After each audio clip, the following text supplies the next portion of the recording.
Gillette, an analysis of the razor market. This video covers the case study and answers the three key questions raised in the proposal.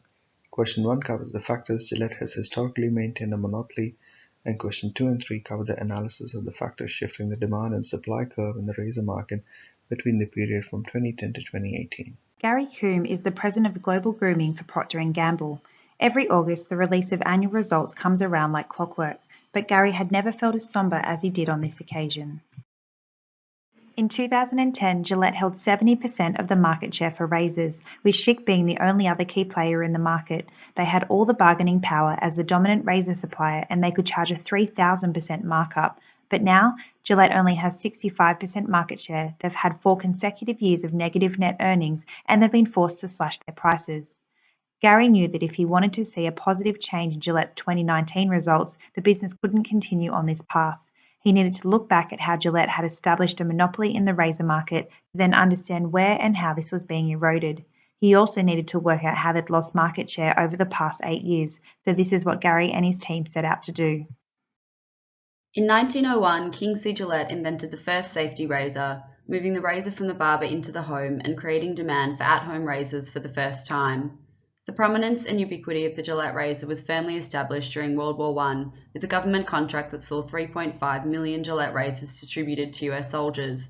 From here, Gillette cemented its foothold as the dominant razor brand throughout the 1900s, leading up to its acquisition by Procter & Gamble in 2005, a $57 billion deal that was and remains the company's largest acquisition to date. Gillette's brand platform was built on quality and innovation, summarized by its tagline, "The best a man can get." In recent years, Gillette's dominance of the razor market has been eroded.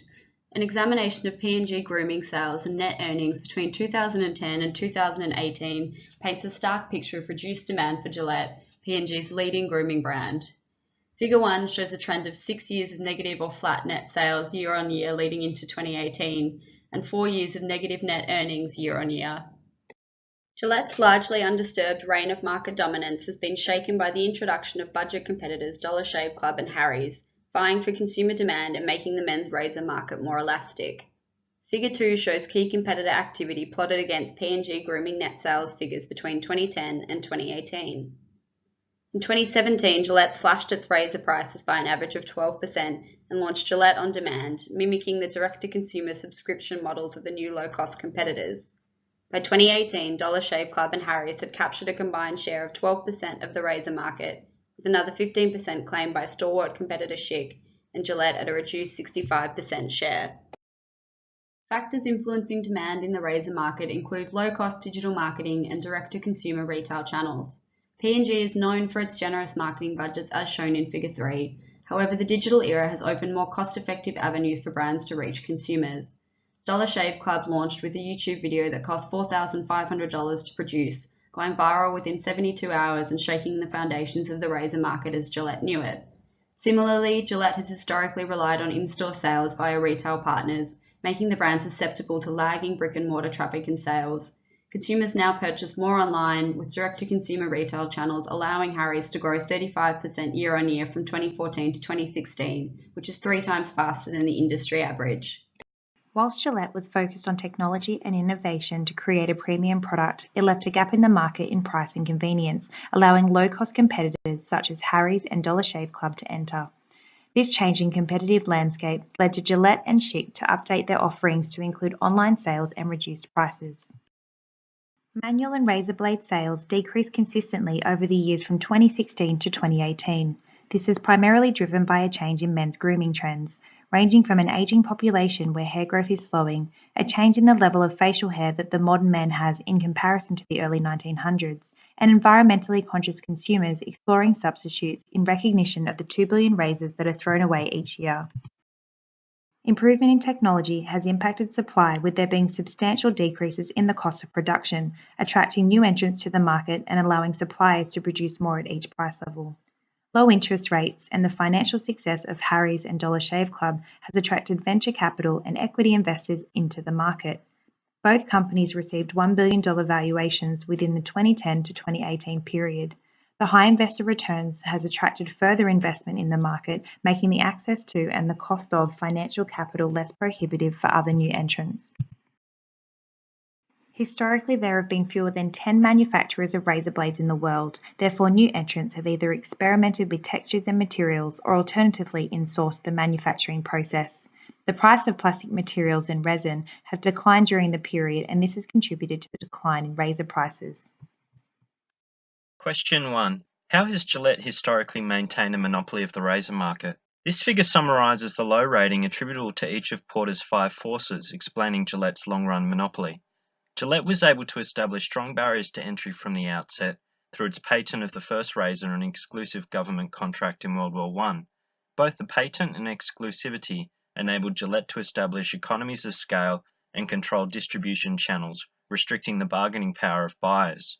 With only one main competitor in Schick, the bargaining power of suppliers was also low, as there was little opportunity to produce and sell razors to other customers. Gillette's dominance in brand equity and innovation has led consumers to switch between its product portfolio rather than substitutes like the electric shaver, in addition to keeping rivalry among existing competitors low. Gillette has maintained brand awareness by pursuing an aggressive advertising strategy with a focus on product innovation and superiority. Gillette's product performance and long-standing association with sports has resonated with men for over a century. The strong association with sport and significant advertising spend has entrenched Gillette's loyal customer following. Gillette's brand ethos is built on quality, continuously introducing new products, and razor innovation to keep the brand relevant over decades. Gillette has built brand equity over the years by presenting its razor as a daily need rather than a self-indulgent product, hence satisfying the 5 key components of Arca's brand equity model. Question 2. Analyze the factors shifting the demand curve in the razor market between the period from 2010 to 2018. The table below describes the factors that have resulted in shifting the market demand curve to the left. As more men move towards adopting the relaxed bearded look, razor companies like Gillette struggle to influence shaving needs. Consumers are becoming more environmentally aware and consciously play a part in reducing waste. There's a growing trend towards more eco-friendly products such as electric shavers and recycled razors, and with an aging population further reducing the demand for shaving razors. The rise in cheap, convenient, subscription-based razors introduced by Dollar Shave Club and Harry's offers a compelling substitute for consumers, resulting in increased competition in the razor market. As shown in the figure, the market demand for razors can be analyzed through the movement in price and quantity over the period from 2010 to 2018. An average equilibrium price of approximately $15 and an average equilibrium quantity of approximately 170 million has been estimated at point E0. To simplify the analysis and highlight the shift in the demand curve, a 45-degree slope has been assumed. But note that it's expected that the slope would be steeper given the inelasticity of razors as a perceived necessity. The demand for razors has shifted to the left, putting downward pressure on price as seen in Gillette's price reduction at point E1. Question 3. Analyze the factors shifting the supply curve in the razor market between the period from 2010 to 2018. This table sets out the factors that have shifted the market supply curve during the relevant period. Technological improvements such as automation and equipment upgrades have allowed razor suppliers to decrease the cost of production. The financial success of startups Dollar Shave Club and Harry's have attracted equity investors into the market, making the cost of financial capital less prohibitive for new entrants. There has also been a high number of sellers in the market during this period, resulting in a general increase in market supply, and the reduced cost of raw materials such as plastic and resin, as well as improved energy and labour costs, have played a significant role in decreasing the price of inputs. It's important to note that each of these factors have resulted in a right shift in the market supply curve. This graph represents the right shift in the supply curve from S0 to S1 over the relevant period, resulting in a decrease in equilibrium price and an increase in the equilibrium quantity from point A to point B. Although the precise decrease in price is difficult to determine, the graph illustrates an approximate 20% decrease to roughly $12 and an increase of 30 million razor products at point B.